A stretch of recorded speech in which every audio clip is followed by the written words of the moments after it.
అందరికంటే గొప్పవాడు. ఆ తర్వాత ఎవరైనా అమ్మవారిని కూడా ఆ విధంగానే శంకరాచార్యులు స్తుతించారు కాబట్టి ఆవిడ ప్రసన్నత ఆయన కలిగింది.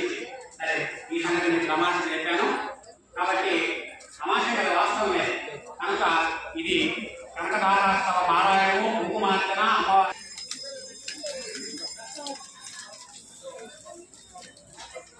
ఇంతసేపు మన పూజలో అమ్మవారిని బాగా పైకి పెట్టి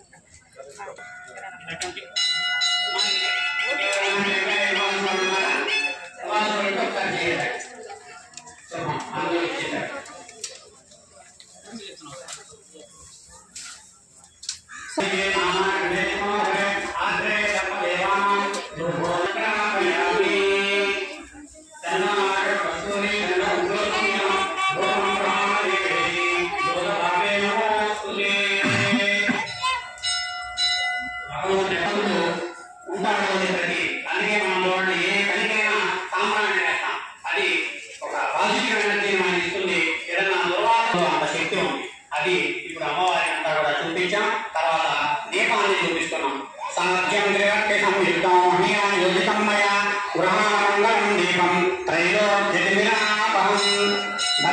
దీపం జ్యోతిర్నమోస్తుతే సాక్షాత్ దీపం దర్శయామి. అమ్మవారికి చూపించిన దీపాన్ని ఇప్పుడు మీ అందరికీ చూపిస్తున్నాను. దీపం మనం ఏ పూజ చేసిన ముగించిన తర్వాత పూజ చేసుకునే ఓపిక లేకపోయినా దీపాన్ని వెలిగించి దీపానికి ఒక పువ్వు పెట్టి దీపదుర్గ అనే ఒక మాట అనుకుంటే చాలు. అమ్మవారు జ్యోతిర్మండలంగా ఉంటుంది. జ్యోతి స్వరూపంగా కలుగుతారు.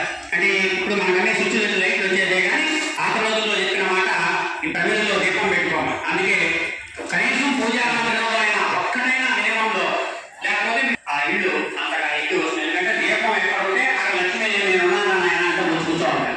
అదే గుర్తు మీకు. దీపము ధూపము అయిపోయింది.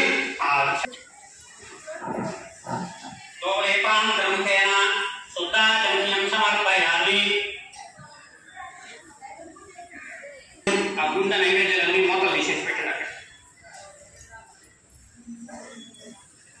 ఇంతసేపు ఇప్పుడు మనం పెట్టేది ఏదో ఆ చిన్నదలు ఉన్నది.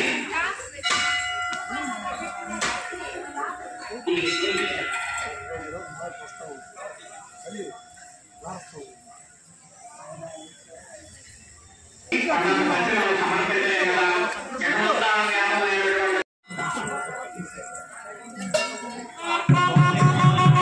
బ్రహ్మార్పణం బ్రహ్మవి బ్రహ్మార్దో బ్రహ్మనాహుతం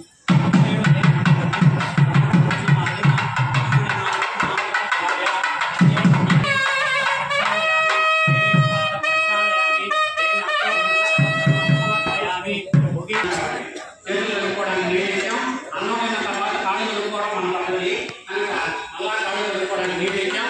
మధ్య మధ్యలో తినేటప్పుడు పులిహోర లాంటి తినేటప్పుడు గుర్తు పట్టుకుంటుంది కాబట్టి మధ్య మధ్యలో మధ్య పానీయం సమర్పయానికి మధ్య మధ్యలో నీళ్లు తాగమ్మా అని నీళ్లు అడిగిపించాను. తాగారు. ఆ తర్వాత మళ్ళా నీళ్లు తాగమని నీళ్లు ఇచ్చాను. కాళ్ళు చేతులు కట్టుకున్న తర్వాత పురుషుమయానికి వస్త్రం ఇచ్చాను. కండోషం సమర్పయాన్ని అని చెప్పి అమ్మవారి చేతులు చూసుకొని వేసుకుంటూ ఉన్నారు.